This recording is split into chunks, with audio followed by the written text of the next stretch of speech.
everyone. Welcome to the Construction Record Podcast. I'm digital media editor Warren Frey, and with me I have Vince Versace, DCN and JOC National Managing Editor. And Lindsey Cole, DCN and JOC Editor. And we're at the 2022 Awards of Excellence for the VRCA, the Vancouver Regional Construction Association. It's the first time in, 3 years that it's live and in person? Mm-hmm. And you are in Vancouver with me. So maybe we could go into, let's start with the VRCA Awards and your history with them. Yeah. You specifically, Vince. Yeah, no problem. Thanks, Warren. For us, historically, the Journal of Commerce and the VRCA Awards go back decades. It was an awards that was created by the Journal of Commerce in conjunction with the association as a way to celebrate construction excellence in Vancouver and British Columbia.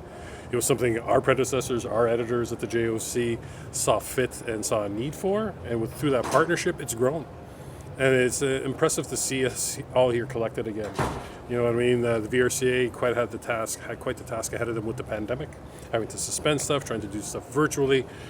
To have everybody together again under one roof to celebrate how this province builds, I gotta admit, I'm kind of geeking out. I'm kind of excited about it. It's kind of nice to just be here again and to be around the contemporaries that we highlight and support through the stories that we do, but also the people that just rely on us for the news in the industry.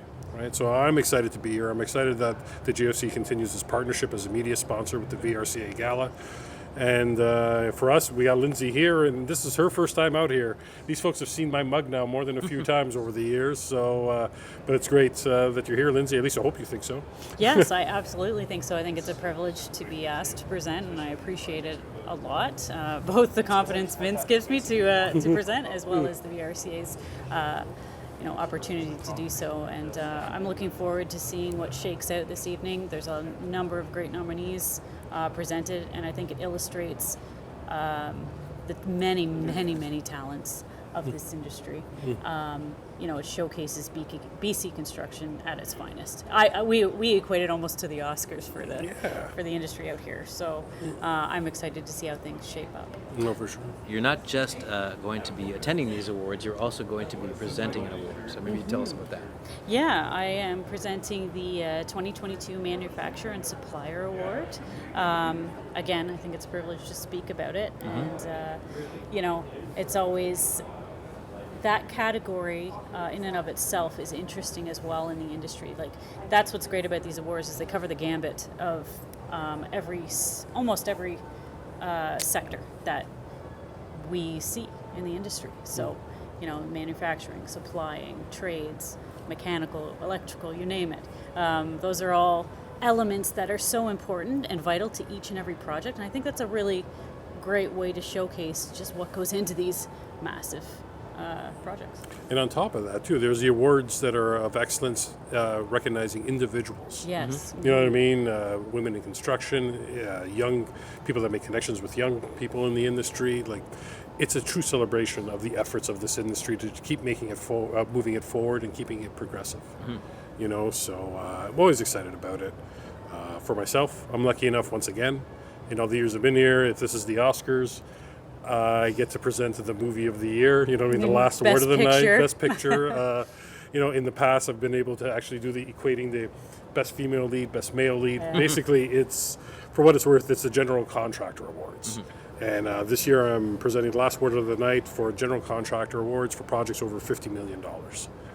And we're talking about some heavy hitters, some really folks that help move the chains forward as far as construction.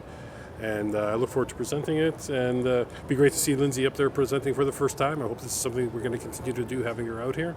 And we always are thankful of the VRCA for the opportunity to do so. We're still engaged in something that's really important to our publication and important to this construction community here. I think we'd be remiss as well, Warren, to not highlight your role in the evening. So what type of elements will you be bringing to the table? I will be watching both of you put on awards, for one thing, but I'll also be doing the social media, so every time an award comes up, since I happen to have them in my virtual pocket here, I will tweet out who won, so keep an eye on, well, you've already kept an eye on because it'll come out afterwards, who won those awards. It's all going to be recorded on Twitter as the show progresses, and besides that, we're also going to have an interview coming up in a little bit with Donna Grant, the president of the VRCA. But in the meantime, maybe we could talk more generally about the State of the Union. We're coming back to actual in-person events, and we've got some stuff coming up in Toronto as well. Maybe we could talk about our coverage there. Yeah, no, sure. Through the national kind of scope of coverage that we do between the Journal of Commerce and the Daily Commercial News, and of course this podcast, the Construction Record.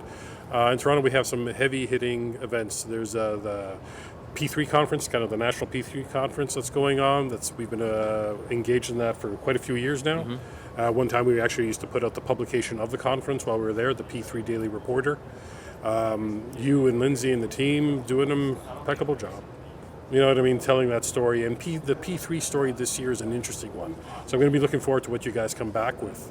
Because the relevancy of P3s now in a post-pandemic world, mm-hmm. relative post-pandemic, we understand COVID's still around, but with things changing, we know the costs issues, the supply chain issues, and the labor issues that are impacting construction. Mm-hmm. How does that play into P3? Because before the pandemic, when you looked at the stuff you guys did, the transfer of risk was always the biggest topic. Risk mitigation. Risk mitigation. Whole different ball of wax now. That totally is. It's something completely different now. So what happens there? So the coverage is going to be very interesting to see. So please stay tuned on all our channels around that. And we're covering the building show, which is kind of the equivalent to Buildex out here in BC. Massive show. We're one of the sponsors through our parent company, Construct Connect. You know, the Daily Commercial News has been a long-time supporter of that there. And it's just not an Eastern story. The stories that we generate there are relevant to the construction market across Canada and here in BC. So, and the team, through our freelancers and our staff, doing, once again, an incredible job doing it, getting the stuff that you need to know. You know, Lindsey, you've been to these events now, too. You're more on the ground than I am. You know, it's about the stakeholder engagement, too, right? 100%. I think what's so important, I have to give the industry credit. During the pandemic, they tried to be as engaging as possible through virtual events, and I think there's merit behind that.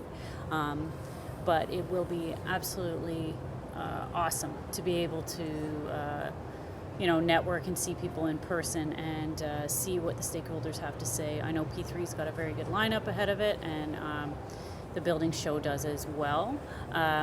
We have our staff on the ground there that'll be covering some pretty interesting maybe even controversial, we'll say, topics. I don't want to give too much away, but I think what's more, the P3 conference is also its 30th anniversary, so it's a pretty big deal, and it's kind of nice that they can do it in person. So that's stay tuned, as Vince alluded to more on that. But I think it's fall is always our busy season. This year is no exception. But it is nice to be able to get out there again and just see firsthand, face-to-face, what the industry is doing in challenging times. Mm-hmm. Okay, and up next, let's listen to our interview with Donna Grant, president of the VRCA.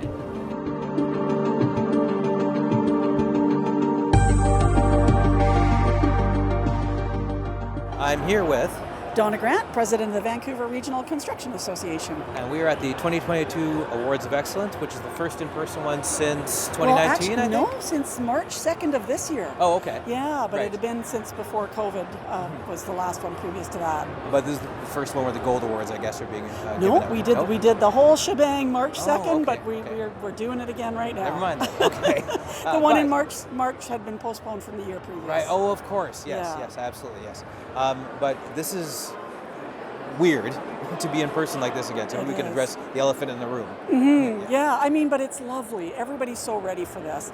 And we don't really seem to have the same cloud of worry over this one that we had in the one in March. Mm-hmm. You know, people have either had COVID and survived it well, or feeling comfortable, but it's nice to be together, that's for sure. And it turns out apparently this is a record-breaking event. You have never had more people than this at one of these events before, and you've had this going on for a long time. Absolutely. This is the 33rd, and we've only ever been delayed once, and that was because of COVID, of course.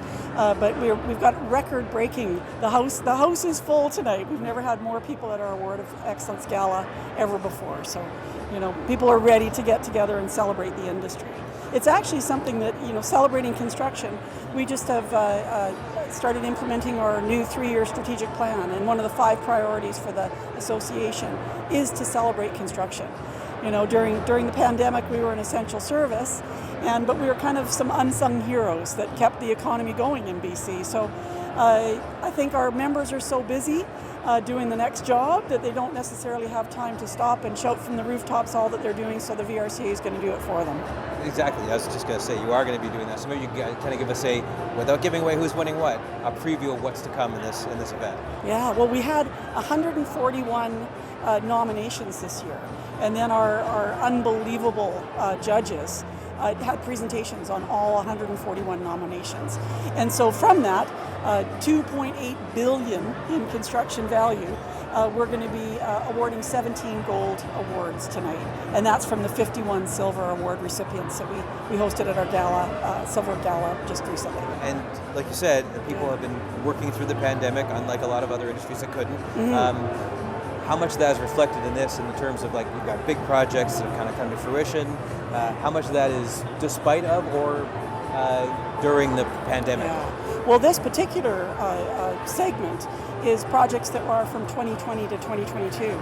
So it would be hard to find a project tonight that wasn't. They're all pandemic projects. So there isn't anybody here that didn't have to find new ways of doing things and didn't have to overcome obstacles that we've never had to overcome before. So it's a special event, that's for sure, and everybody deserves that recognition and a little bit more. And this year we're actually doing 4 Member of the Year awards, and that's something new. So we've got one for our general contractors, trade contractors, manufacturers and suppliers, and professional services. So in past years we've had 1 Member of the Year. This year we've got 4.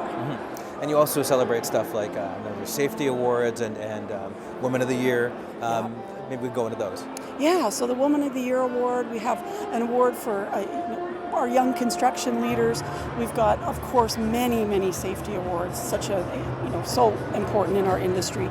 Awards for sustainability, awards for innovation, awards for heritage. So there's the gamut of all the great work that our members do. We've found a way to identify some way to celebrate each and every one of those. And you also got an award for education. Yeah, so we're really excited to have the Dean of the BCIT School of Construction and the Environment, Wayne Hand. He's going to be presenting an education award tonight, and it's so fundamental and so important to our industry that we make sure we acknowledge the great education and training that we have, but also attract and retain more people in our industry. So VRCA, since it was paused during the pandemic, we have reignited our School Connection program, and that's when volunteer members of our association go and talk to high school students. So we just actually got that rolling this week, and the response from the principals in high schools across the Lower Mainland has been tremendous. We've got a ton of new volunteers, so we're going to be talking to students in high schools again in November. So that will continue for the whole year, and hopefully as long as we're not having a pandemic. Okay, Donna, thanks very much for talking to us, and good luck with everything tonight. Great, thank you so much.